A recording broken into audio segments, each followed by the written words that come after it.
صالح علیہ السلام نے ہود علیہ السلام کی طرح اپنی قوم کو نصیحت کی، لیکن ان ظالموں نے بھی اسی طرح کفر کیا جیسے قوم عاد نے کیا تھا۔ صالح علیہ السلام نے انہیں اللہ کے عذاب سے ڈرایا، دھمکایا۔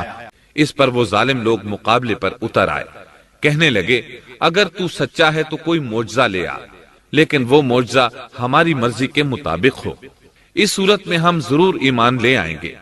آپ ایسا کریں کہ بستی کے کنارے پتھریلی چٹان میں سے دودھ دینے والی 10 ماہ کی حاملہ اونٹنی نکالیں، اس کا رنگ سرخ ہو۔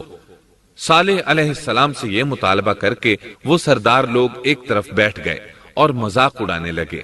ایک کہنے لگا اونٹنی 10 ماہ کی ہو، حاملہ ہو، دوسرا کہنے لگا لازمی طور پر اس کا رنگ سرخ ہو، پھر ایک تیسرا سردار بولا اس کی کھال پر بہت زیادہ اون ہو، چوتھا بولا موٹی تازی ہو، ہم نے پہلے اس قسم کی اونٹنی دیکھی نہ ہو، پانچواں بولا وہ اتنی بڑی ہو کہ اکیلی ایک دن تمام کنویں کا پانی پی جائے اور دوسرے روز ہم پئیں۔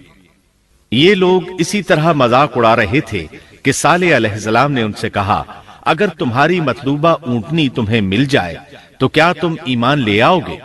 سب نے مل کر کہا ہاں ضرور لے آئیں گے۔ صالح علیہ السلام نے فرمایا تب تم ایک دن سب لوگوں کو جمع کر لو۔ مقررہ دن وہ لوگ جمع ہو گئے۔ ان کی موجودگی میں صالح علیہ السلام نے اللہ سے دعا کی، زمین پر زلزلہ طاری ہوا، ان کی آنکھوں کے سامنے چٹان پھٹی اور اس سے بالکل ویسی ہی اونٹنی نکلی جیسا کہ ان کا مطالبہ تھا۔ سورۃ القمر میں اللہ فرماتے ہیں بے شک ہم اونٹنی کو ان کے لیے آزمائش بنا کر بھیج رہے ہیں، تم صبر کے ساتھ ان کے انجام کا انتظار کرو۔ اس معجزے کو دیکھ کر لوگ 2 گروہوں میں بٹ گئے۔ بہت کم لوگوں نے صالح علیہ السلام کی پیروی کی، ان پر ایمان لائے، جبکہ اکثر لوگ پھر بھی اپنے کفر پر ڈٹے رہے۔ وہ اونٹنی ان میں موجود رہی، ان کے علاقے میں جہاں چاہتی چرتی، جب کنویں پر پانی پینے جاتی تو سارا پانی پی جاتی، وہ لوگ اس کا دودھ پیتے، دودھ سب کے لیے کافی ہو جاتا۔ ان کی آنکھوں کے سامنے اس نے ایک بچے کو جنم دیا، وہ شکل صورت میں بالکل اپنی ماں جیسا تھا، لوگ اسے دیکھ کر تعجب کرتے۔ بچہ اونٹنی کے ساتھ رہتا، یہ ایک واضح نشانی تھی، اس پر جادو کا گمان کیا ہی نہیں جا سکتا تھا۔ وہ اونٹنی ایک عرصے تک ان لوگوں میں رہی۔ پھر ایک دن قوم کے سرداروں نے مشورہ کیا کہ اگر ہم نے صالح کو اسی طرح چھوڑ دیا تو کہیں لوگ ہمیں نہ چھوڑ دیں اور صالح کے پیروکار بن جائیں، اس اونٹنی نے تو ہمیں مصیبت میں ڈال دیا ہے۔ پھر انہوں نے اپنے ساتھی کو بلایا، تب اس نے ہاتھ بڑھایا اور اس کی کونچیں کاٹ دی، پھر دیکھا ہمارا عذاب اور ڈراوا کیسا تھا۔ یہ بدبخت قدار اٹھا، اپنے ساتھی کو ساتھ لیا اور اونٹنی کو قتل کرنے کے لیے تیار ہو گئے۔ آپس میں مشورہ ہوا کہ یہ نہ کہا جائے ہم نے اسے قتل کیا ہے۔ اس طرح باقی لوگوں نے بھی ان سے اتفاق کیا۔ تمام لوگوں نے اس بدبخت کے ساتھ عہد کیا اور اسے یقین دہانی کرائی کہ اگر تمہارے ساتھ کسی نے برائی کا ارادہ کیا تو تمام قوم تمہاری حمایت میں اٹھ کھڑی ہوگی۔ اس یقین دہانی کے بعد یہ بدبخت اونٹنی کے انتظار میں بیٹھ گئے۔ اونٹنی پہاڑ کی طرف سے آتی تھی اور پانی پی کر واپس چلی جاتی تھی، یہی اس کا معمول تھا۔ جب ان لوگوں نے چٹان سے اونٹنی کو نکلتے دیکھا تو اچانک حملہ کرنے کے لیے آگے بڑھے، لیکن اس کا جثہ دیکھ کر خوفزدہ ہو گئے، الٹے پاؤں بھاگے۔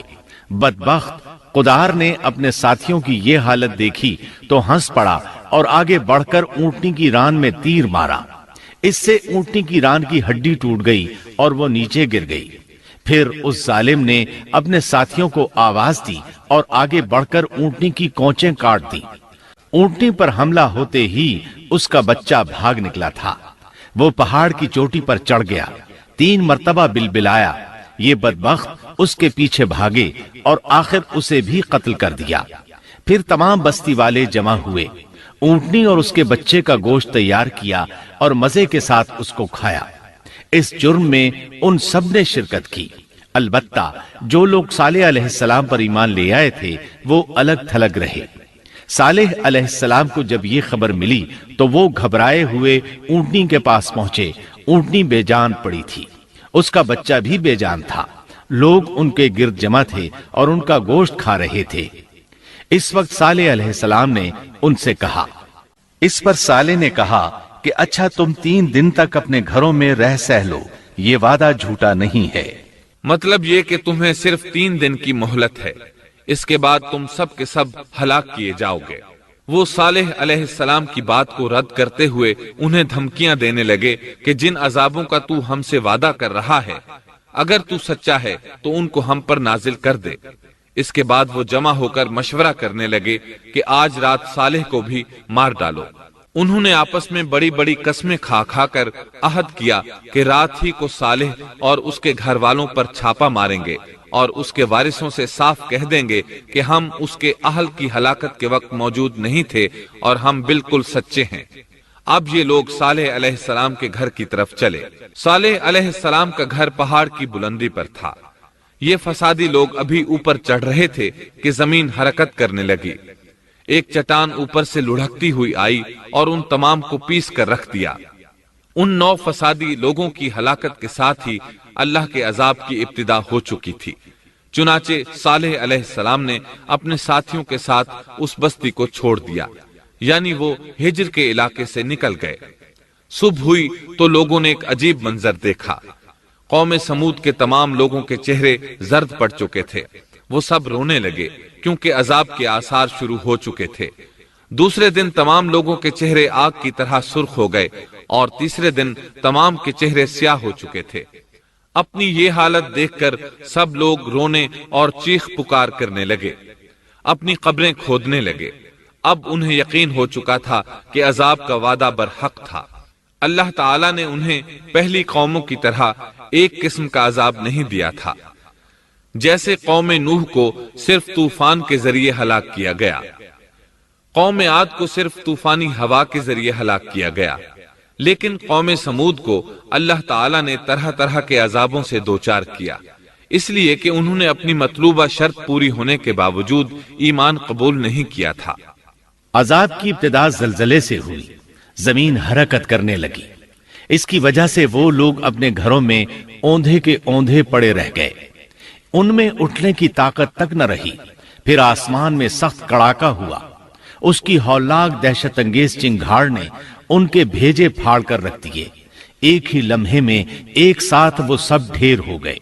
ان کی ہلاکت اور تباہی کو بیان کرتے ہوئے اللہ تعالیٰ سورۃ الزاریات آیات 43 تا 45 میں فرماتے ہیں، اور سمود کے قصے میں بھی عبرت ہے جب ان سے کہا گیا کہ تم کچھ دن تک فائدہ اٹھا لو، لیکن انہوں نے اپنے رب کے حکم سے سرتابی کی، اس پر انہیں ان کے دیکھتے دیکھتے تیز و تند کڑاکے نے ہلاک کر دیا، پس نہ تو وہ کھڑے ہو سکے اور نہ بدلہ لے سکے۔ اس قوم کے آثار آج تک باقی ہیں۔ مدینہ منورہ کے شمال مغرب میں ان کے گھر موجود ہیں۔ اب یہ علاقہ مدائن صالح کے نام سے مشہور ہے۔ سورۃ النمل میں اللہ تعالیٰ فرماتے ہیں، پس یہ ان کے گھر ہیں جو ان کے ظلم کے سبب ویران پڑے ہیں، بے شک اس میں دانش مندوں کے لیے نشانیاں ہیں۔ اللہ تعالیٰ نے ان کے نشانات کو آج تک باقی رکھا ہے تاکہ بعد میں آنے والوں کو یقین ہو جائے اور کسی قسم کا شک نہ رہے۔ عذاب کے آثار نمودار ہونے پر صالح علیہ السلام نے ان سے فرمایا تھا، اے میری قوم، میں نے تمہیں اپنے پروردگار کا حکم پہنچا دیا تھا اور میں نے تمہاری خیر خواہی کی، لیکن تم لوگ خیر خواہوں کو پسند نہیں کرتے۔ اس کے بعد صالح علیہ السلام اپنے ساتھیوں کے ساتھ وہاں سے ہجرت کر کے فلسطین آ گئے، وہیں رملہ نامی بستی میں رہنے لگے اور یہیں آپ کی وفات ہوئی۔